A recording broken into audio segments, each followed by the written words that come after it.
Welcome to the fish tank.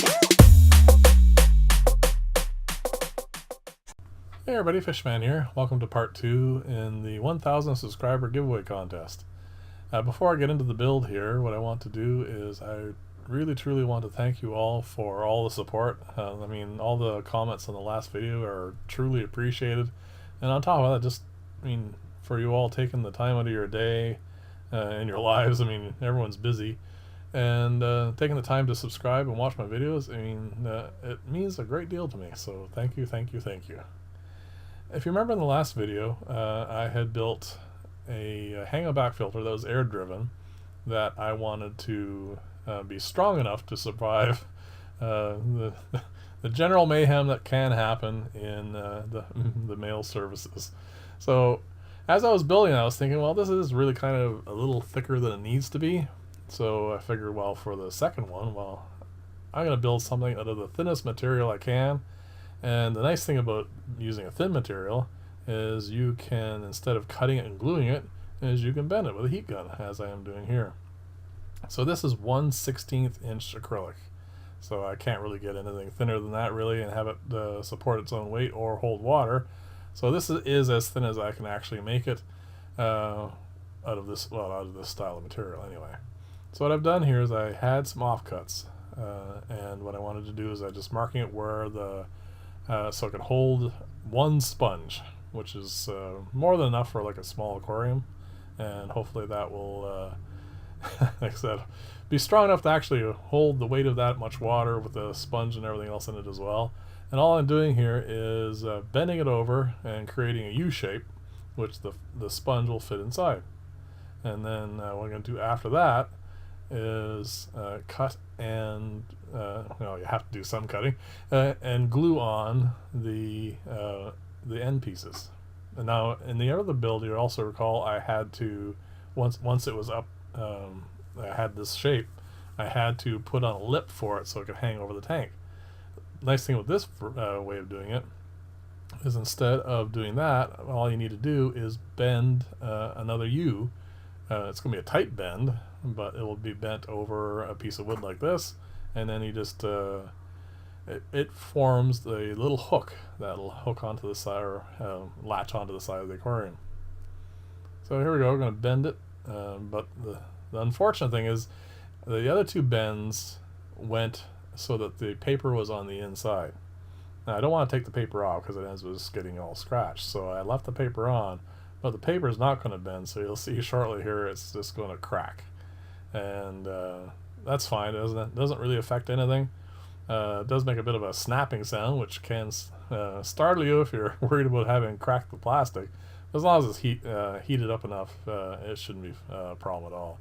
Now to get the full U to this so it'll hook on the tank, after I got this down a fair amount, I had to clamp it again here and reheat it again to make sure that I had sufficient amount of bend to it. And then it's just a simple matter of cutting all the pieces to the right size and gluing it all together. Oh, one other thing is I forgot, in the last video I cut this acrylic tubing and just glued the two sides together at the 45s to give me the 90. And this I decided, well, why not just do a bend like I'm doing everything else. And so you can't really bend tubing this thick without some kind of support inside. So what I've done here is I've rolled up a piece of paper towel and put it inside to keep the inside elbow part there from collapsing. And that gives you the flow you need. So here we go, we're going to peel all this off and glue it together. And while that's happening, what I'm going to do is go over some of the things about the draw. Fortunately, I've had a lot of comments on the last video.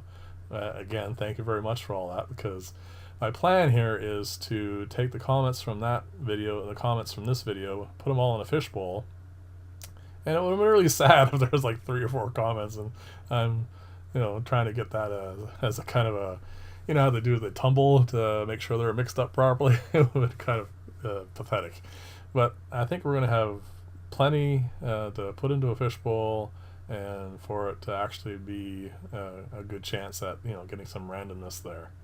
Also, the other thing is, if If you choose, comment as many times as you want, and every time you comment, I will put another ballot in the box, so to speak, so that you can have a greater chance of winning, well, one of these two filters. Or well, actually, I should reiterate, these are just two prototypes. The winner, if they decide they want a filter like this, we're gonna do is I'm gonna get in contact with them. And what we'll do is I'll see what size tank they have within reason. You know, it's not, these things aren't going to filter 100-gallon tanks, but if you got like 10, 15, or a 20-gallon tank, I think I can make one sufficiently efficient that it will work on that. And then what I'll do is I'll custom build one for that size of tank. And then if the person who wins doesn't really want this, then they have someone that they want to nominate to have a prize instead, that's fine by me too. Whichever you like, we'll figure that out as we go along. So all I've done here is I have just gluing the two sides on, and you'll notice what I've done here sorry, that's what my wife called it in the middle of the build. What I've done here is I make the sides larger than they need to be, so it gives me lots of room to glue on the pieces, as you can see here. And then gives me a chance to, instead of having like water or glue drops on the acrylic, it ends up on the parts that I am going to sand off. Because, you know, on every build that I've done, well, not every build, but almost all the builds, there's a mandatory section where I have to show the belt sander, and that's coming up shortly here.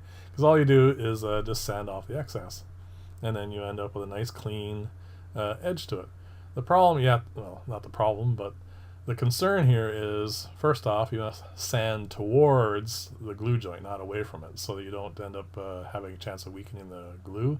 And the other thing is, because this is 1/16 inch thick, you have to be very careful not to glue past where the glue joint is, because you'll just end up ruining the integrity of it. So it takes a bit of care, but it ends up with a really quite nice finish to it. So what I'm going to do here is peel it all off, and I'm going to fill it up and run it, and I'm going to run it the same way as the other one. Now both of these filters, for last video and this video, I will show running fully with media and everything in it. And I have to actually build the brackets to hold on the intake pipes as well. I'll have them up and running during the draw so that you can see them all working. And other than that, this is pretty much, oh yeah, sorry, I have to put on a little bracket here to keep the water flowing where it needs to go, instead of just going completely over the whole edge. And this particular one's not as big an issue. It's just they're not pumping that much water, so I wanted to make sure that it, you can actually see it flowing properly. So anyway, like I want to say again, thank you very much for all the support. Thank you again for watching this video. And if you're new to the channel, please like and subscribe, and share with anyone that you think might be interested in watching these sorts of things. Here I am, just using the same whisper filter. It's the same one as the last time. It's good for like 10 or 15 gallon tanks. This is in 4 times speed, so it does. This is not filling this quickly, trust me. But the next clip here, you'll see it operating at normal speed, and that will give you the idea of how much water they actually do push, and kind of an idea for the filtering capacity. So here we go. We're going to hook it up, and there you go. That's the water going over the lip, and it's not bad really, considering it's just being driven by a little bit of air out of a tube. So anyway, thank you again for watching. Here's the top view showing you the flow rate, and in the next video we'll do the draw, and you can see these two running. And again, like I said, thank you very much for everything. Thanks for watching, thanks for subscribing, and thank you for all the great comments. Thanks again.